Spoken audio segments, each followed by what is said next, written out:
आइए सुनिए, देखिए, समझिए सनातन सत्य।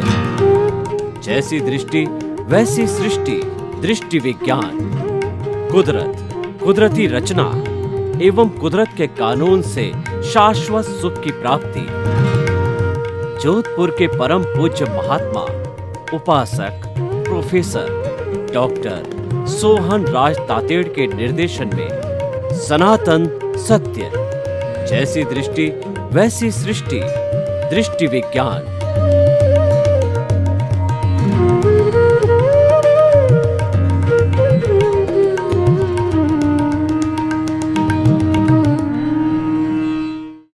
भाई और बहनों, मातृशक्ति को नमन। आज का हमारा बहुत सुंदर विषय शरीर के 5 प्रकार। शरीर आप सब जानते हो, ये जो हमारा शरीर है ये हाड़ मांस का पुतला है और मानव शरीर इस विश्व का सबसे विशिष्ट शरीर है।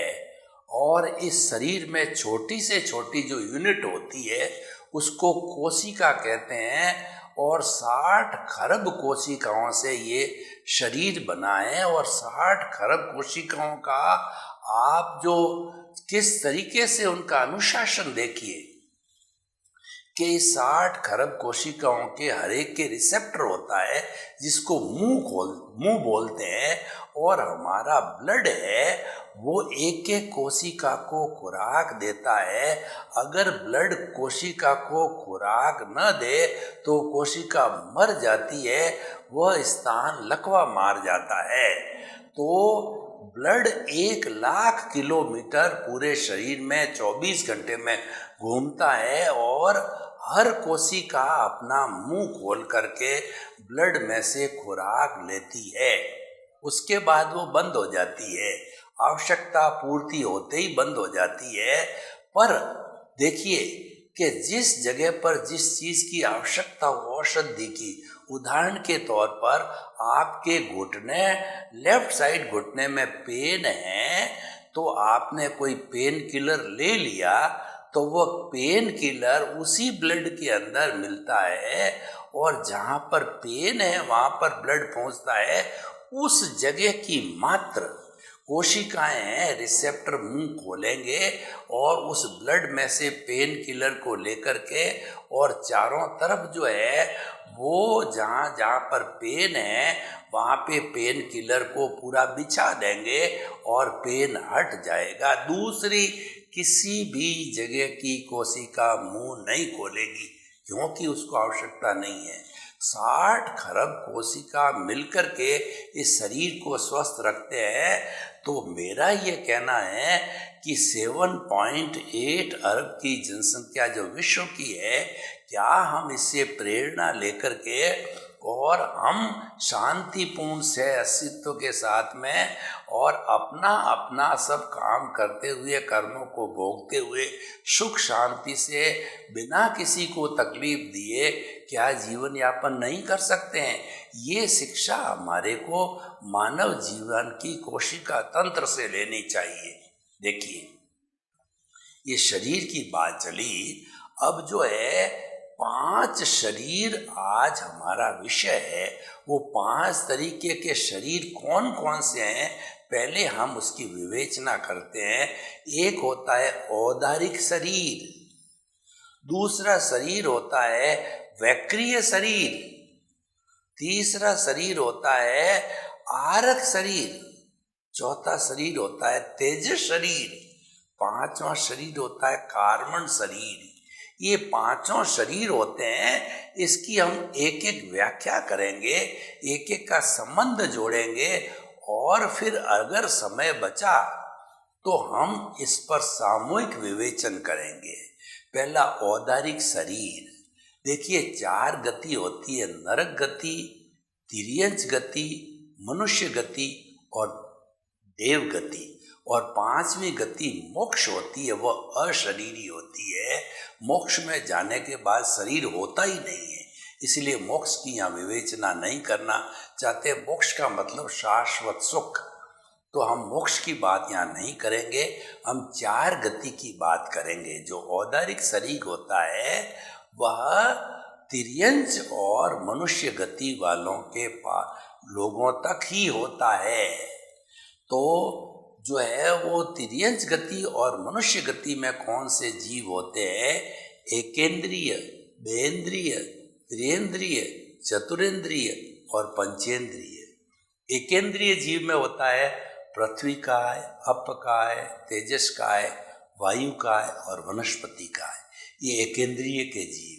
दूसरा द्वेंद्रिय के जीव होते हैं। इसमें एकेंद्रिय में सिर्फ स्पर्श इंद्रिय चमड़ी होती है, 5 इंद्रियां होती है, स्पर्शन, रसन, घ्राण, चक्षु, श्रोत्राणि, इंद्रियाणि। जब द्वेंद्रिय का जीव होता है तो दूसरी इंद्रिय रसन यानी जीभ और जुड़ जाती है, वह भोजन ग्रहण करता है, स्वाद लेता है। ठीक है, 5 तरह के स्वाद होते हैं, तिक्त रस, कटु रस और मधुर रस और आम्ल रस वगैरह 5 तरह के रस होते हैं। तो ये जो द्वेंद्रिय वाले हैं ये जीव चलते फिरते प्राणी नजर आते हैं। एकेंद्रिय वाले तो खाली स्थिर होते हैं, इनको स्थावर बोलते हैं। जैसे कि पेड़ है, पौधा है, ये वनस्पति है, सारी चीज है, ये जो है वो स्थावर होते हैं। और द्विइंद्रिय वाले में चलने फिरने वाले वो होते हैं, द्विइंद्रिय के अंदर लट है, गिंडोला आदि आदि। और 3 इंद्रिय वाले जो जीव होते हैं उसमें तीसरी इंद्रिय स्पर्श रसन घ्राण यानी सुगंध दुर्गंध वो ले सकते हैं, वो जुड़ जाते हैं। तो इसके अंदर घ्राण के अंदर जो है जैसे हमारी चींटी आ जाती है, मकोड़ा आ जाता है, तो ये घ्राण इंद्रिय वाला। आपने देखा होगा कि चींटी की घ्राण शक्ति इतनी तेज होती है कि कहीं पर दूर चीज भी अगर खुशबूदार पड़ी है, मीठी चीज पड़ती है, तो उसके घ्राण को, सुगंध को पकड़ करके और चींटियों का रेला उस तरफ चला जाता है। और 4 इंद्रिय वाले जीव थे, स्पर्शन, रसन, घ्राण, चक्षु। आंख और जुड़ जाती है, जैसे मक्खी है, मच्छर आदि। और 5 इंद्रिय वाले जीव होते हैं, उनके 5 इंद्रिय होती है, जिसके अंदर गाय है, भैंस है, ऊंट है, बैल है, मनुष्य है इत्यादि होता है। तो इसीलिए जो है ये 5 इंद्रियों के जीव हो गए। तो औदारिक शरीर होता है वो तिर्यंच गति और मनुष्य गति में होता है। और तिर्यंच गति के अंदर ये एकेंद्रिय से पंचेंद्रिय के जीव होते हैं, इनका औदारिक शरीर होता है। औदारिक शरीर में क्या होता है? हाड़ मांस का पुतला होता है, यानी वो जो भोजन करता है उस भोजन में से जो मनुष्य है, जैसे मनुष्य जो भोजन करता है उस भोजन से पहले खून बनता है, फिर मांस बनता है, फिर मेद बनती है, फिर मज्जा बनता है और फिर वीर्य बनता है, सप्त धातु बनती है।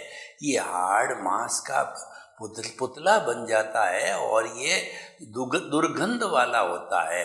मनुष्य की दुर्गंध सबसे ज़्यादा तेज दुर्गंध होती है। मनुष्य की चमड़ी हटा दो तो आप देखो कि आप वो दुर्गंध ले नहीं सकते। कभी आपने देखा होगा कि कभी दियासलाई की तिल्ली को आप जो है अपने दांतों पे लगाते हो और दांतों से हटाने के बाद कभी वो नाक के पास आ जाती है, कितनी भयंकर दुर्गंध होती है।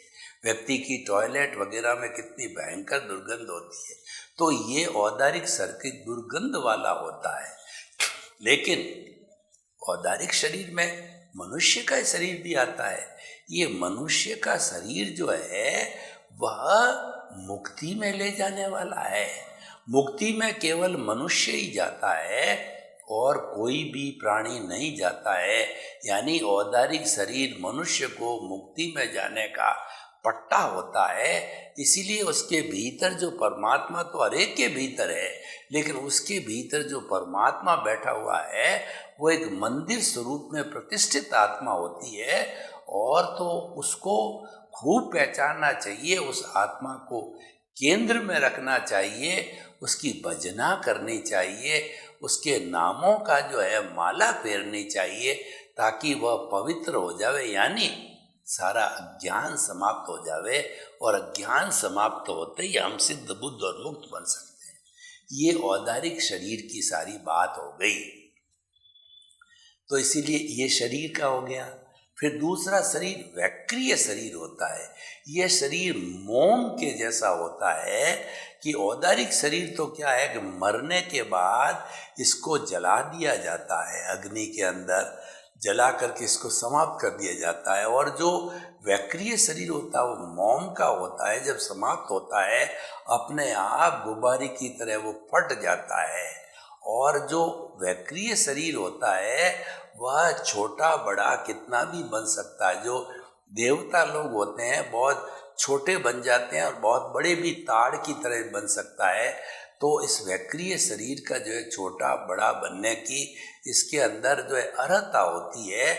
और जो नारकी के जीव होते हैं वो भी जो है वैक्रिय शरीर वाले होते हैं। वो जन्म कैसे लेते हैं कि नारकी के जीव तो आपने सुराही देखी होगी, सुराही का ऊपर का मुंह होता है वो कम डायमीटर का होता है और नीचे उसका जो पेट होता है वो उससे कई गुना डायमीटर का होता है। तो जब कोई भी आत्मा नारकी में जन्म लेने वाली होती है तो पहले ऊपर के मुंह से घुसती है और मुंह से घुसने पर भाले लगे हुए होते हैं और वो भालों में से जाती है, उसको बड़ा दर्द होता है।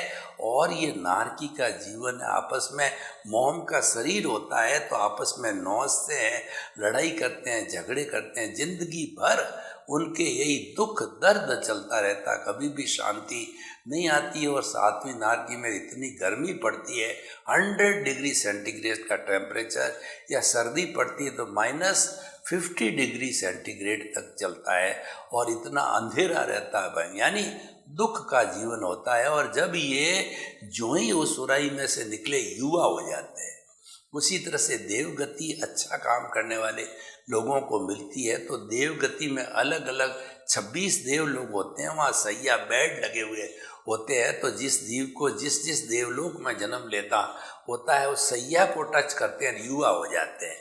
जन्मते ही नारकी और जो है देवगति के युवा हो जाते हैं और वैक्रिय शरीर ये घटता है बढ़ता है। और देवता की और इनकी जो नारकी का उम्र कम से कम 10,000 अधिकतम 33 सागरोपम है। वो एक एक नाटक देखते हैं, वो 10-10 हजार वर्ष का नाटक देखते हैं, यानी लंबा समय होता है इनका आयुष्य का दोनों गति के अंदर। और रिद्धि सिद्धि वाले देव होते हैं, छोटे देव तो नहीं होते हैं, बड़े देव होते हैं जो कि रिद्धि सिद्धि वाले होते हैं। पहले 12 देव लोग होते हैं, फिर 9 नवग्रही बेग होते हैं और 5 अनुत्तर विमान होते हैं। इस तरीके से ये 26 देव लोग होते हैं। तो भाई और बहनों, हम आपको ये बताना चाहते हैं कि ये जो है मोम का जो होता है बना हुआ ये वैक्रिय शरीर होता है। तीसरा शरीर होता है आहारक शरीर।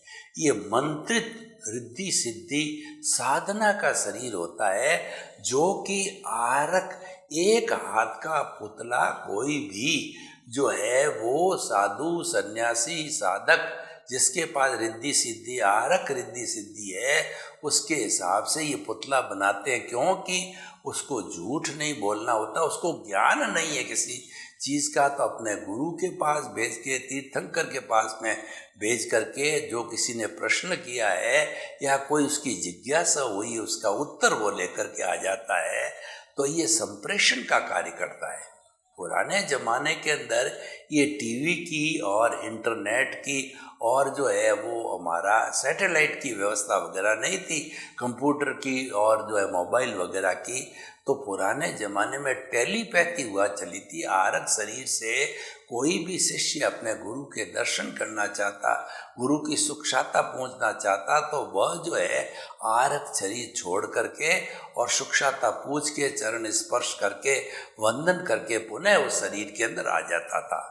ये आहारक शरीर है, पर अभी रिद्धि सिद्धि वाले है नहीं, इसलिए आहारक शरीर दिखाई नहीं देता है। ये आहारक शरीर जो है 7वें गुणस्थान में जो है प्रमत्त संयत जो लोग होते, अप्रमत्त संयत होते हैं साधु, वो उसके ऊपर वाले ही इनके पास में होता है। अभी यहाँ पे हमारे भरत क्षेत्र में ये नहीं मिलते हैं। तो कहने का अर्थ ये होता है तीसरा आहारक शरीर। चौथा शरीर है हमारा तेजस शरीर है। जितना भी हमारा ये कार्यपालिका का एग्जीक्यूशन का वर्क होता है वो सारा तेजस शरीर करता है। ये तेजस शरीर है वो हर प्राणी के भीतर में होता है। हर प्राणी में कम से कम, कोई भी जीवित प्राणी हो, 3 शरीर जरूर होते हैं। कौन कौन से होते हैं? औदारिक, पहले देखिए औदारिक, और दूसरा जो है तेजस और कार्बन शरीर। तेजस और कार्बन है ये निश्चित रूप से हर एक में होते ही है, और मिनिमम 3 तरह के शरीर होते ही है। और इधर देखिए आप वैक्रिय है, तो वैक्रिय के साथ में तेजस और कार्बन होता है। आरक होता है, उसके साथ भी उसको गति देने वाला तेजस शरीर होता है, तेजस कार्बन दोनों ही होता है। और उसके बाद के अंदर तेजस शरीर खुद है ही है, वो इनर्शिया का, ये गति देने का काम करता है। और कार्बन शरीर है ये हमारे पुण्य पाप 8 तरह के कर्मों का पुलिंदा है। हमने जो अच्छा बुरा काम किया उसका चिट्ठा है। तो ये चिट्ठा जो है, हर कार्बन शरीर नहीं होगा तो वह जीव मुक्ति को चला जाएगा, और इस कार्बन शरीर को शून्य करना ही हमारे जीवन का लक्ष्य है। तो कार्बन शरीर को विनाश करना जीवन का लक्ष्य है। इसीलिए कार्बन शरीर बहुत इम्पोर्टेंट शरीर। इसको अज्ञान कहते हैं, इसको राग द्वेष कहते हैं, इसको कषाय कहते हैं, इसको कर्म रज कहते हैं, इसको कर्म फल कहते हैं। और जो है वो व्यक्ति जो है वो इसको घटाता है, बढ़ाता है, और मनुष्य जीवन के अंदर ही ये शून्य होता है। तो इस तरीके से ये कार्बन शरीर है। कार्बन शरीर है वो चतुस्पर्शी पुद्गलों का बना हुआ होता है, और जिसके अंदर द्रव्य रूप से 8 कर्म होते हैं। ज्ञानावर्णीय, दर्शनावर्णीय, वेदनीय, मोहनीय, आयुष्य, नाम, गोत्र, अंतराय। इसमें से 4 घाती कर्म होते हैं, जो कि ज्ञानावर्णीय, दर्शनावर्णीय, मोहनीय और जो अंतराय कर्म कहलाते हैं, जो कर्मों की घात करते हैं। और ये हर जीवन में ब्रॉड फॉरवर्ड होते रहते हैं, क्योंकि आत्मा हर जीवन में होती है, लेकिन शरीर बदल जाता है। तो शरीर के बदलने के साथ में शरीर से जुड़े हुए अघाती कर्म, वेदनीय, आयुष्य, नाम और गोत्र बदलते रहते हैं। तो इन सब की 148 उत्तर प्रकृतियाँ होती है, उसके अनुसार ये कर्मों का भुगतान करते हैं। तो ये कार्बन शरीर है, ये कर्मों का भुगतान कराने के लिए, कार्बन शरीर के लिए एक बात आती है कि भगवान महावीर को उनके शिष्यों ने पूछा कि भगवान आप बताइए कि इस कार्बन शरीर जो कि जड़ और चेतन, जो कि शरीर और आत्मा को जोड़े हुए अज्ञान है, इसमें क्या आत्मा के साथ व्यवस्था आ गई, इसको जुड़ना पड़ा, और ये कब से जुड़ा हुआ है, आप कृपया हमको बताइए। तो भाइयों और बहनों, जब हमने जो है वो हम अंतराल गति की बात कर रहे थे कि हमारा जो ये जो पुण्य पाप का चिट्ठा है, कार्बन शरीर, कॉजल बॉडी, लिंग शरीर है, ये जो है वेयर हाउस है, ये गोदाम है। गोदाम कभी चलता नहीं, गोदाम को तो धक्का देना पड़ता है। और उसके बाद जो मूल आत्मा वो अक्रिया है, कोई गति नहीं करती, कोई हलन चलन नहीं करता, मात्र जो है उसका काम है प्रेजेंस देना। शरीर का मात्र काम है कि पूर्व जन्म के कर्मों का भुगतान करना, डेबिट क्रेडिट करना, और मूल आत्मा का काम जो है वो काम है सिर्फ प्रेजेंस। प्रेजेंस है तो शरीर है, कर्म शरीर है, तेजस शरीर है।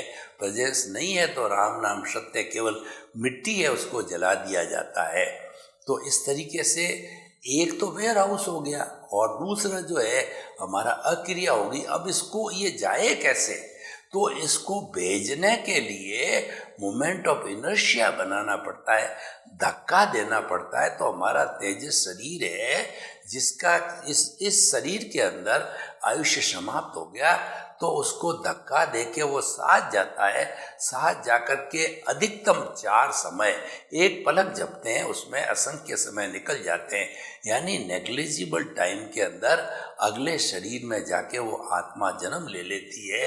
कैसे जन्म लेती है? तो भगवान कृष्ण ने भी गीता में कहा है कि कोई व्यक्ति का कपड़ा एकदम जीर्ण शीर्ण हो जाता, फट जाता है, सड़ जाता है, तो उस कपड़े को फेंक देते हैं। जैसे कि जो सर्प होता अपनी कैंचुली को उतार देता है, तो जब वो फेंक देता है कपड़े को और फेंक करके नया कपड़ा धारण करता है, तो ठीक उसी तरह से आत्मा इस जीर्ण शीर्ण शरीर जो आयुष्य के अधीन हो गया है, इसको जो है वो छोड़ करके अन्य शरीर के अंदर जाकर के पैदा हो जाती। इसको अंतराल गति कहा जाता है। अंतराल गति को समझना बहुत ही ज़रूरी है। तो इसीलिए ये 5 तरीके के शरीर है जो अपना अपना काम करते हैं। अब देखिए, इस शरीर को शक्ति कहाँ से मिलती है? शरीर की है, ये शरीर पौद्गलिक है। 5 ही शरीर पौद्गलिक है। कार्बन शरीर है वो चतुस्पर्शी है, बाकी 4 शरीर अष्टस्पर्शी है। अष्टस्पर्शी मतलब है कि वो है तो पुद्गल, लेकिन आंखों से दिखाई देते हैं, उनकी फोटो खींची जा सकती है। चतुस्पर्शी मासलेस पार्टिकल होते हैं, इनकी फोटो नहीं खींची जा सकती है और आंखों से दिखाई नहीं देते हैं।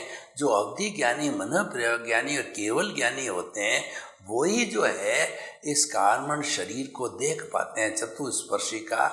और चतुस्पर्शी विज्ञान की भाषा में मासलेस पार्टिकल होते हैं, इस कारण भारहीन होते हैं। और अगर ये अष्टस्पर्शी होते तो जन्म जन्मांतर तक आत्मा के साथ में ये घटते बढ़ते रहने से ये टनों बंद इसका भार हो जाता, तो मनुष्य उस भार को नहीं ढो पाता था। तो ये भगवान का शुक्र है कि ये मासलेस पार्टिकल है, इस कारण से ये वो एक शरीर से दूसरे शरीर में जाते रहते हैं। और बड़ी विचित्र बात है कि आत्मा पिछले जन्म का कर्म शरीर अगले जन्म में साथ ले जाती, पीछे कुछ छोड़ के नहीं जाती है।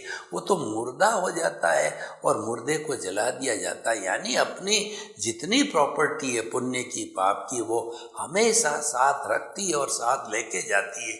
ये बड़ी एक बहुत ही कहना चाहिए वो है विचित्र बात होती है। तो भाई और बहनों, ये हमने अंतराल गति की बात करी और शरीर की। अब इस शरीर को जो है वो शक्ति कहाँ मिलती है? तो हमारी आत्मा की शक्ति को हम प्राण कहते हैं, पुद्गलों की शक्ति को हम पर्याप्ति कहते हैं। और जो प्राण होते हैं वो 10 तरह के होते हैं।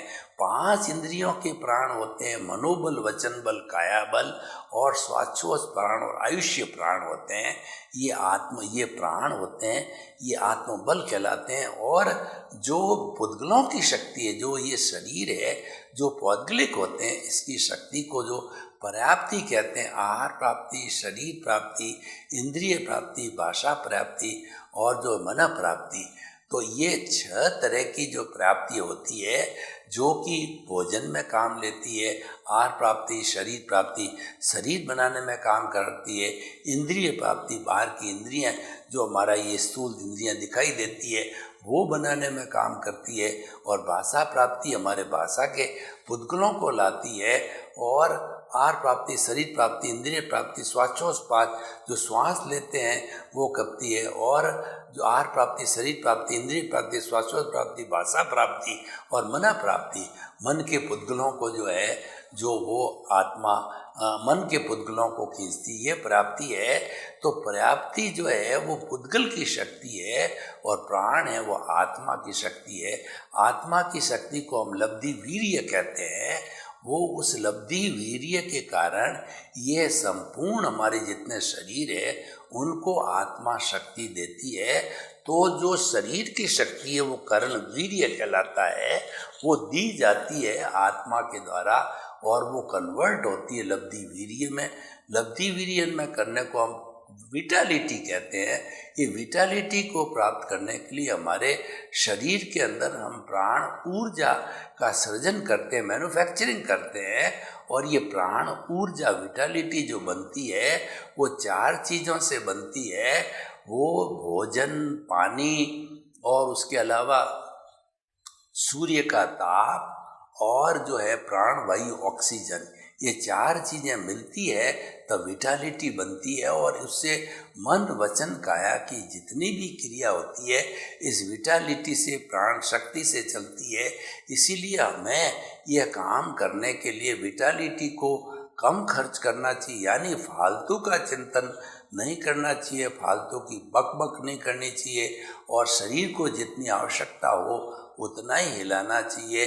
हम फालतू एक्सरसाइज करते रहेंगे या फालतू आवश्यक है पैदल चलना, लेकिन कितना चलें उसकी लिमिट होनी चाहिए कि रोज़ आप 20-30 किलोमीटर चलते रहो, थक जाओगे और फिर बीमार पड़ जाओगे। इसलिए हर काम लिमिट में होना चाहिए। ये विटालिटी की जो है हमारी मांग होती है। तो भाई और बहनों, हमने सांगो पांग 5 शरीर का विवेचन किया, तो ये 5 शरीर जो है वो ही सब काम करते हैं। अब हम थोड़ा स्थावर जीवों में भी काय शब्द होता है, पृथ्वी काय, यानी प्रथम पृथ्वी स्वयं जो है जीवों का समूह है, इसीलिए इसको काय बोला गया है। निगोद के बहुत से जीव जो है पृथ्वी के मिलकर के वो पृथ्वी काय बनाते हैं। यानी जब पृथ्वी के ऊपर से मिट्टी हला करके उसको फोड़ा जाता है, तो फोड़ते ही जो डली बाहर आती है उसके अंदर असंख्य जीव मर जाते हैं। वो निगोद के असंख्य जीव होते हैं, एक साथ जन्मते हैं, एक साथ मरते हैं। यानी जैन दर्शन एक ऐसा दर्शन है जिसने कि षट जीव निकाय का अवधारणा दी, और ये अवधारणा विश्व की सबसे बड़ी अवधारणा षट जीव निकाय की। तो इसलिए अब हमें जो है इन 5 तरह के शरीर को समझ करके इसका सदुपयोग करने चाहिए। सर्वे भवन्तु सुखिनः, सर्वे सन्तु निरामया। लोक के सब जीवों को सुख मिले, शांति मिले, आनंद मिले, प्रेम मिले, सौहार्द मिले और सबको मुक्ति मिले। आपके प्रति शुभकामना, मंगल भावना।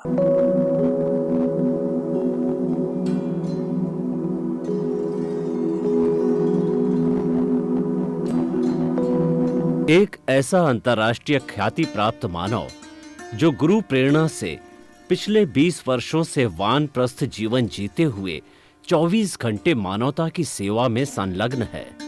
एक ऐसा मानव जो अभी राष्ट्रीय, अंतर्राष्ट्रीय टीवी चैनलों पर 7,500 एपिसोड के माध्यम से सनातन सत्य, आत्मविज्ञान एवं पुनरुत्थान, व्यवहार एवं निश्चय जगत के जीवनोपयोगी विषयों पर हृदय स्पर्शी प्रवचन कर चुका है। उस मानव का नाम है महात्मा उपासक प्रोफेसर डॉक्टर सोहन राज तातेड़। प्रोफेसर तातेड़ द्वारा योग, दर्शन, शिक्षा विषयों पर रचित पीएचडी स्तर के 250 शोध ग्रंथ भारत के 100 प्रतिष्ठित विश्वविद्यालयों में शोधार्थी पढ़ रहे हैं तथा वे सभी शोध ग्रंथ वहां की सेंट्रल लाइब्रेरियों में उपलब्ध हैं। महात्मा सोहन राज ने अभी तक हजारों स्कूलों, कॉलेजों, विश्वविद्यालयों एवं संस्थाओं में सेमिनार, वर्कशॉप, कैंप लगाकर लाखों विद्यार्थियों को योग, दर्शन, शिक्षा का प्रशिक्षण देकर उन्हें सुसंस्कारित किया। डॉक्टर तातेड़ ने भारतीय संस्कृति उत्थान के 4000 से अधिक समसामयिक विषयों पर आर्टिकल लिखकर ऑनलाइन जर्नल, पत्रिकाओं, वेबसाइट्स पर प्रकाशित किया, जिसका उपयोग लाखों पाठक कर रहे हैं। उपासक तातेड़ के 5000 से अधिक आज का सुविचार, आज का शुभ संदेश, आज का मंगल भावना योग आदि चिंतन websites, Twitter, blogger, Facebook, YouTube माध्यमों से लाखों लोग अपना जीवन निर्माण कर रहे हैं। मानवता के मसीहा ऐसे महामानव महात्मा सोहन राज तातेड़ के प्रोफाइल को अभी तक विश्व के 20 लाख दर्शक यूट्यूब पर, 12 लाख गूगल पर एवं लाखों दर्शक फेसबुक, ब्लॉगर, ट्विटर और इंस्टाग्राम पर देख चुके हैं।